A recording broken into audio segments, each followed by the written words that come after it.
Durante séculos, a humanidade viveu assombrada por um medo profundo e sombrio, o medo das bruxas. Na chamada época da Inquisição, o mundo mergulhou em uma verdadeira caça às bruxas, onde a ignorância e o fanatismo custaram milhares de vidas. Em meio a esse cenário sombrio surgem histórias que atravessam o tempo, como a misteriosa lenda da Bruxa de Blair, que até hoje intriga e assusta. No episódio de hoje, aqui no Tempestades do Terror, eu vou te contar essa história com todos os detalhes. Já se inscreve no canal, ativa o sininho e prepara o fone de ouvido, porque o medo está só começando.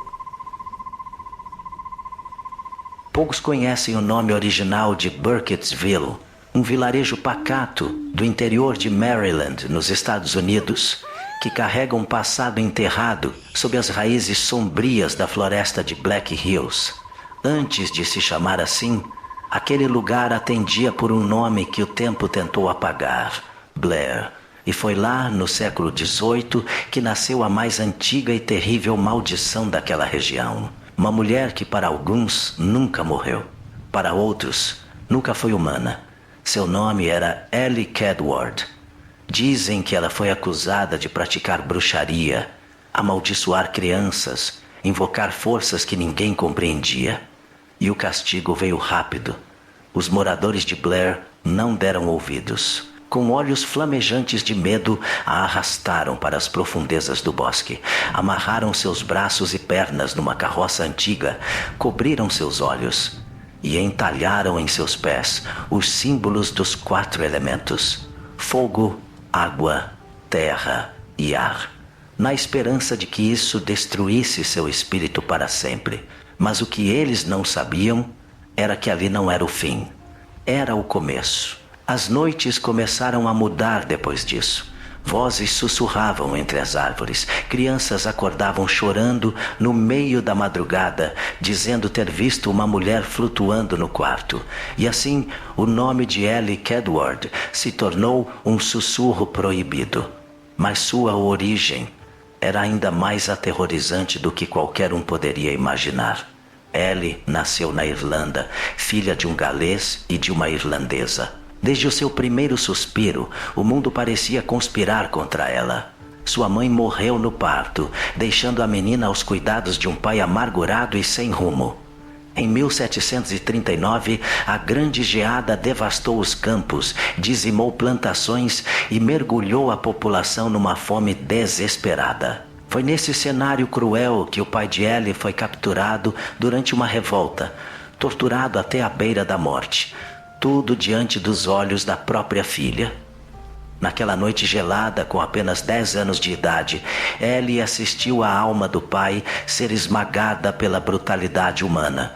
O corpo dele foi descartado como lixo, coberto com galhos secos. Sem ter para onde ir, a menina se aninhou junto ao cadáver do pai, buscando calor e proteção, no silêncio cruel de uma floresta que nunca perdoa. Mas a floresta ouviu e respondeu. Ellie foi encontrada por um eremita solitário, um homem cuja presença fazia até os lobos manterem distância. Ele a acolheu, mas não a curou. Pelo contrário, a ensinou a mergulhar nos rituais sombrios do ocultismo, a desenhar símbolos com sangue, a conversar com sombras. Ellie nunca teve chance de conhecer o mundo comum. Para ela, não existia certo ou errado, só sobrevivência e escuridão. Quando o velho morreu, em 1741, vítima de disenteria, a doença se espalhou como um incêndio invisível. Corpos eram usados para bloquear estradas. Aldeias inteiras desapareciam sob pilhas de mortos. Ellie, agora com 12 anos, ficou novamente sozinha e enlouqueceu. Vagou pelas vilas devastadas, até ser recolhida e enviada a um abrigo chamado Baconsthorpe. Ali, o inferno continuou. O abrigo Baconsthorpe parecia mais um purgatório do que um lugar de acolhimento. Um casarão frio, úmido, onde os gritos da noite se confundiam com os gemidos dos vivos e talvez dos mortos. Era para ser um lugar de ajuda, mas se tornou um laboratório de tortura psicológica para Ellie. Cercada por pacientes com transtornos profundos, esquizofrênicos em delírio constante e enfermeiros indiferentes, ela foi tratada como um objeto quebrado. Lá ninguém a via como uma criança, e sim como uma aberração. Os anos passaram como pesadelos encadeados. Ellie não falava, não sorria, e seu olhar era um espelho rachado. E quando finalmente começou a menstruar, sua existência mergulhou num abismo ainda mais escuro. Foi violentada em silêncio por aqueles que deveriam cuidar dela. 7 vezes, 7 gestações.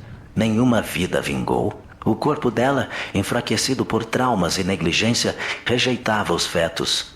Todos os filhos de Ellie morreram antes de nascer, condenados antes mesmo de respirar. Na 7ª perda, algo dentro dela quebrou de vez. Naquela noite, os corredores do abrigo se tingiram de vermelho. O massacre foi silencioso, calculado, como se Ellie tivesse se transformado em algo que já não era mais humano. 8 pessoas foram encontradas mortas, ou melhor, mutiladas. Nenhum barulho, nenhum pedido de socorro, apenas olhos arregalados e bocas congeladas no horror. O sangue marcava as paredes com símbolos que ninguém conseguia traduzir. Era o nascimento de uma entidade. Após o banho de sangue, ela desapareceu. Sumiu como fumaça em meio à neblina. Alguns dizem que foi vista caminhando descalça pelas estradas congeladas da Irlanda, com os cabelos desgrenhados e os olhos fixos em algum ponto distante, como se algo a chamasse. E o chamado veio do mesmo lugar onde tudo começou, a floresta onde o pai dela havia sido assassinado. Lá, entre as árvores que ainda carregavam o cheiro da morte, ela fez morada. Muitos juravam que rituais aconteciam sob a lua cheia, velas acesas em círculos, animais mortos pendurados pelos tendões, sussurros que vinham do nada. Ellie, agora uma mulher de presença espectral, oferecia feitiços em troca de favores, mas ninguém sabia como encontrá-la. Era como se ela escolhesse quem poderia vê-la e quem a visse. Nunca mais era o mesmo. 15 anos se passaram. 15 invernos em que a floresta parecia viva, pulsante, maligna.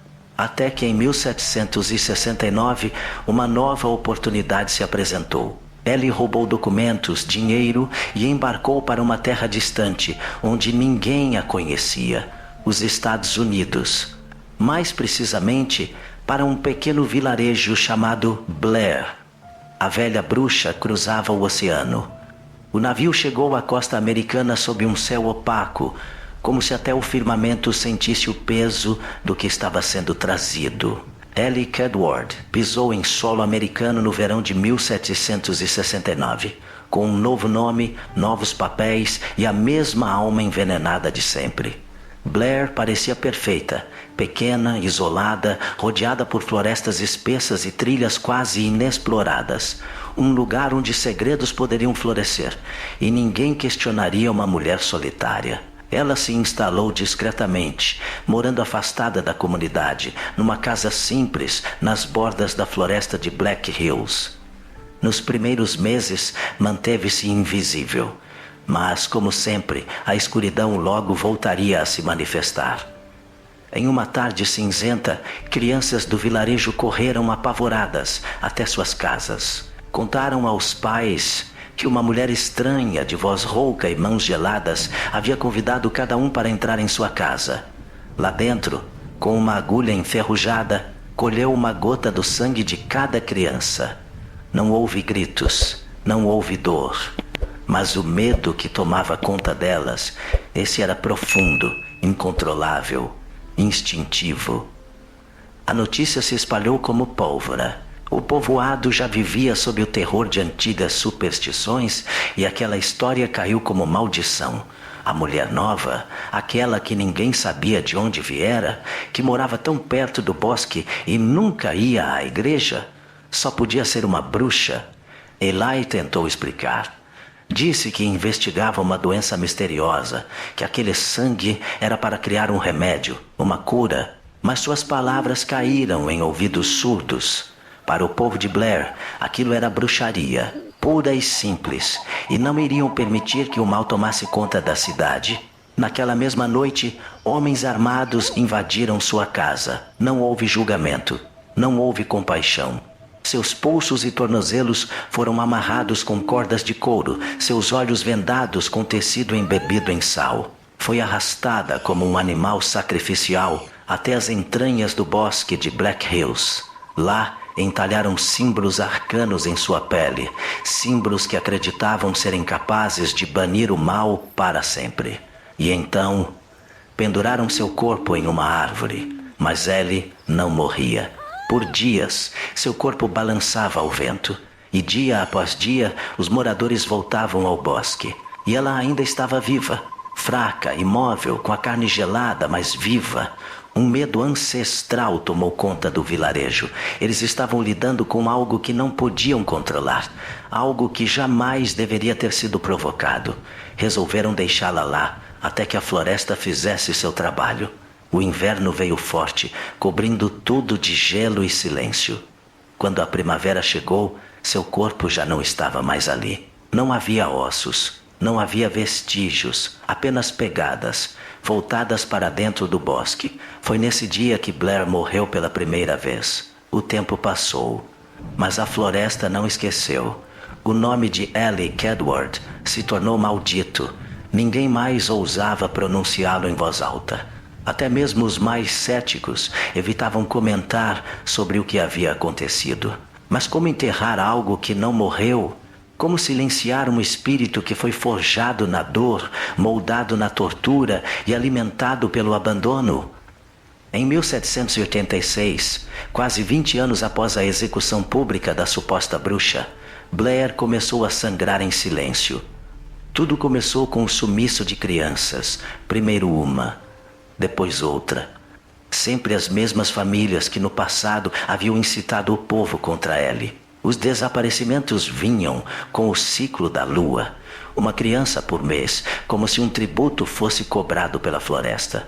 E então veio o fogo. Casas inteiras foram engolidas por chamas no meio da noite. Não havia rastros de tochas, nem cheiro de querosene. Só o estalo da madeira, os gritos abafados e os símbolos queimados no chão.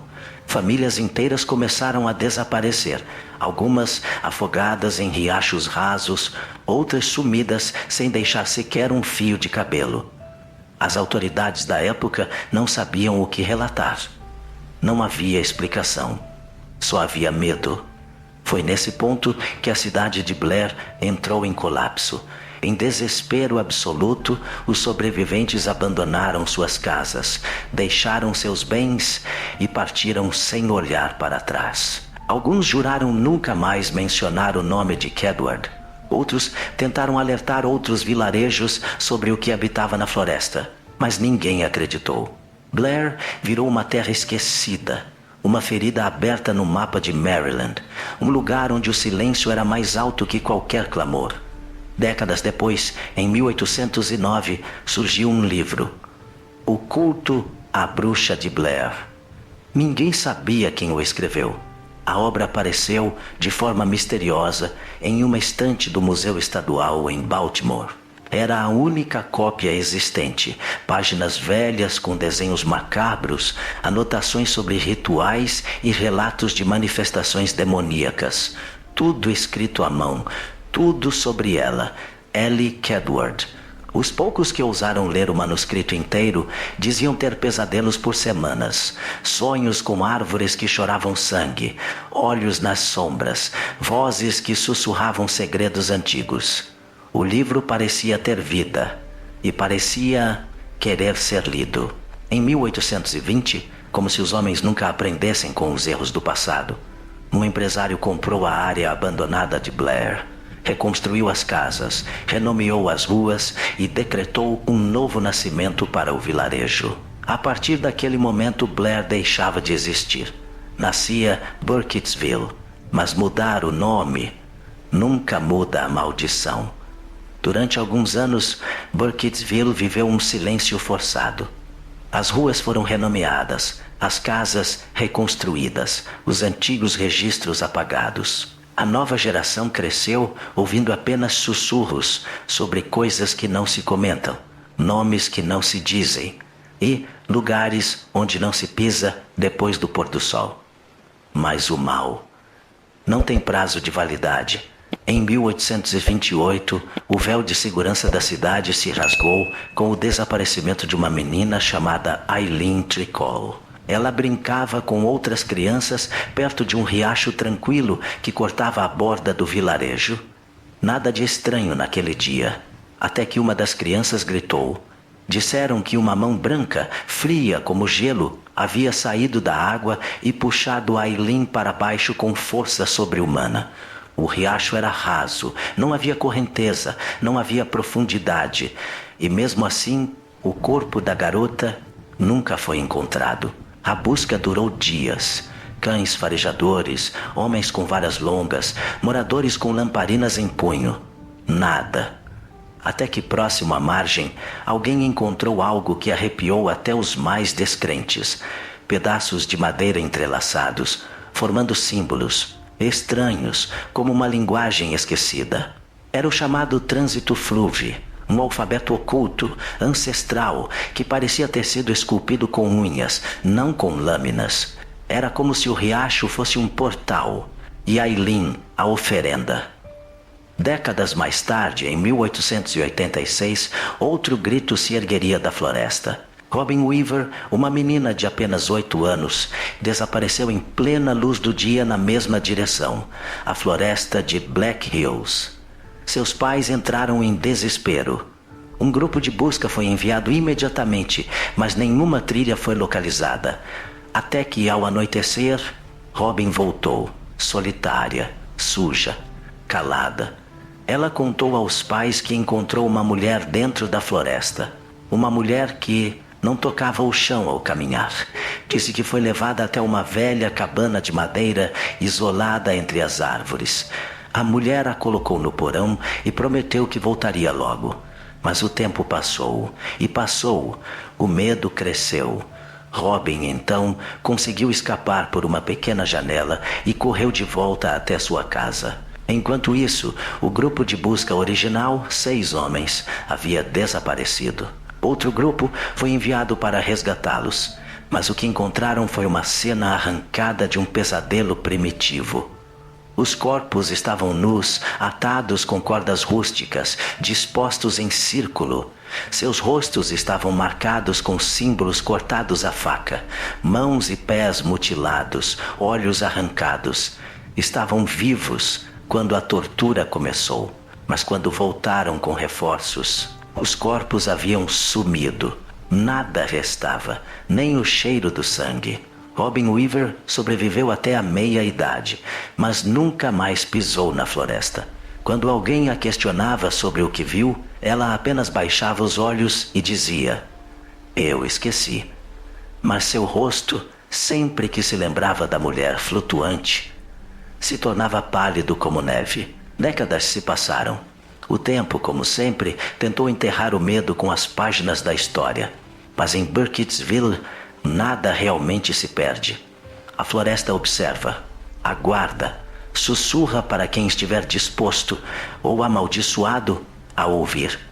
E foi na década de 1940 que os sussurros encontraram ouvidos abertos. Seu nome era Rustin Parr, um homem recluso, aparentemente inofensivo, que morava sozinho numa velha cabana no coração da floresta de Black Hills. Muitos moradores diziam que ele era apenas um excêntrico, alguém que preferia o silêncio ao convívio humano. Mas alguns notavam que havia algo errado. Às vezes, ele falava sozinho. Outras vezes, ficava parado na janela, encarando o nada por horas. Então, os desaparecimentos começaram de novo. Crianças, sempre elas, sempre aquelas que viviam mais perto da floresta. O padrão se repetia, sumiam sem deixar vestígios. A polícia tentava acalmar os pais, dizia que poderiam ter fugido, se perdido. Mas a cidade já sabia o que estava acontecendo, mesmo sem coragem de admitir. Foi então que Rustin Parr se entregou voluntariamente às autoridades. Simplesmente apareceu na delegacia, com os olhos fundos, a voz apagada, e disse: "Já terminei.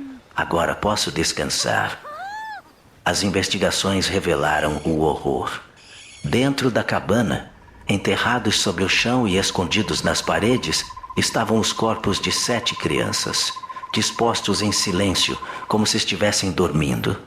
Cada corpo apresentava sinais de rituais, cortes precisos, marcas esculpidas na pele, símbolos pagãos talhados com instrumentos rústicos. As mãos de Rustin estavam calejadas, mas seus olhos estavam vazios. O 8º corpo não estava entre eles. Esse corpo era Kai Brody, o único sobrevivente. Foi ele quem contou o que acontecia lá dentro. Disse que Rustin, sempre sob ordens de uma mulher velha que ninguém mais via, obrigava as crianças a se ajoelharem em um canto, de frente para a parede.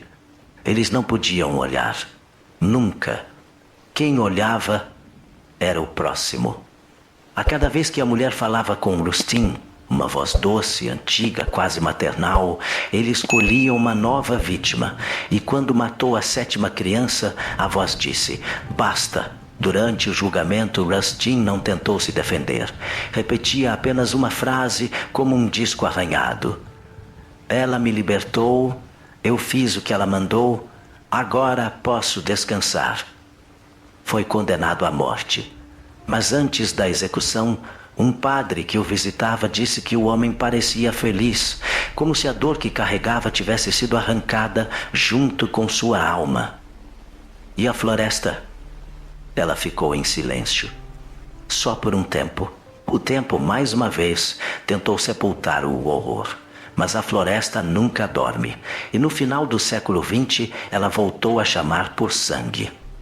Em 1994, 3 estudantes da Universidade de Montgomery, Heather Donahue, Joshua Leonard e Michael Williams, resolveram explorar a antiga lenda da Bruxa de Blair. Jovens, ambiciosos e fascinados pelo sobrenatural, eles decidiram documentar tudo com suas próprias câmeras. O plano era simples: entrevistar os moradores de Burkittsville, coletar relatos e, quem sabe, filmar dentro da floresta de Black Hills. Era o trabalho final de um curso de cinema, mas o que era para ser um documentário se transformou no epitáfio. As primeiras imagens mostram a empolgação juvenil. Heather na liderança, falando sobre a importância do projeto. Josh brincando com a câmera. Mike rindo das superstições. Conversaram com alguns moradores, a maioria reticente, evasiva, até que encontraram Mary Brown, uma senhora estranha, com fala pausada, olhar perdido e uma convicção perturbadora. Ela dizia ter visto a Bruxa de Blair com seus próprios olhos. Descrita como uma figura feminina grotesca, com traços de animal selvagem, braços cobertos por tufos de cabelo e presença sufocante, Mary afirmava que viu a criatura perto de um riacho, o mesmo onde Aileen havia desaparecido tantos anos antes. Mesmo diante do alerta, os 3 seguiram adiante, carregando câmeras, microfones, mapas e uma autoconfiança que aos poucos seria substituída pelo desespero. Nos dias seguintes, o grupo foi se perdendo dentro da floresta. Os caminhos pareciam mudar sozinhos. As bússolas enlouqueciam. As noites vinham mais rápidas e mais escuras do que o normal. Barulhos surgiam ao redor das barracas, crianças rindo, passos invisíveis. Montículos de pedras apareciam ao lado do acampamento. Nunca estavam ali antes. Bonecos de gravetos pendurados nas árvores. E com o tempo, um deles desapareceu, Joshua. Heather e Mike buscaram por ele, gritaram até perder a voz. No lugar da resposta, encontraram dentes humanos embrulhados em tecido sujo. A sanidade deles começou a ruir diante da câmera. As filmagens ficaram tremidas, desconexas. Heather chorava, tremendo, pedindo desculpas à família. Na última fita, Mike está de pé em um porão escuro, encarando a parede, imóvel. Heather, atrás da câmera, grita e tudo cai. O filme termina. O mundo real também perdeu os três naquele momento. A polícia só encontrou o carro de Joshua estacionado na estrada de Black Rock. Nenhum corpo, nenhum vestígio foram oficialmente declarados desaparecidos e nada mais se falou. Até que, 1 ano depois, uma expedição arqueológica encontrou algo enterrado sob uma cabana antiga em meio à floresta. Dentro de uma mochila havia rolos de filme, fitas VHS, câmeras quebradas, diários e equipamentos de gravação. Tudo era dos 3 estudantes. Tudo estava preservado, tudo documentado. Essas imagens foram a base do filme lançado em 1999, o Projeto Bruxa de Blair, uma produção independente que fingia ser um documentário real. Sem trilha sonora, sem atores famosos, só o terror cru, direto da lente de quem estava lá dentro. O marketing foi brilhante, ou demoníaco. Antes do lançamento, espalharam panfletos anunciando o desaparecimento dos jovens. Criaram sites falsos, reportagens simuladas, testemunhos encenados. O mundo acreditou. Por um breve instante, todos acharam que aquela história era real. E no fundo, talvez fosse. Porque a única coisa mais assustadora do que um filme de terror é uma lenda que insiste em sobreviver. Burkittsville ainda existe. A floresta de Black Hills ainda está lá. E o nome de Ellie Kedward, mesmo silenciado, ainda paira no ar, como uma maldição suspensa, esperando a próxima alma curiosa. Afinal, toda lenda nasce de algo e algumas nunca morrem.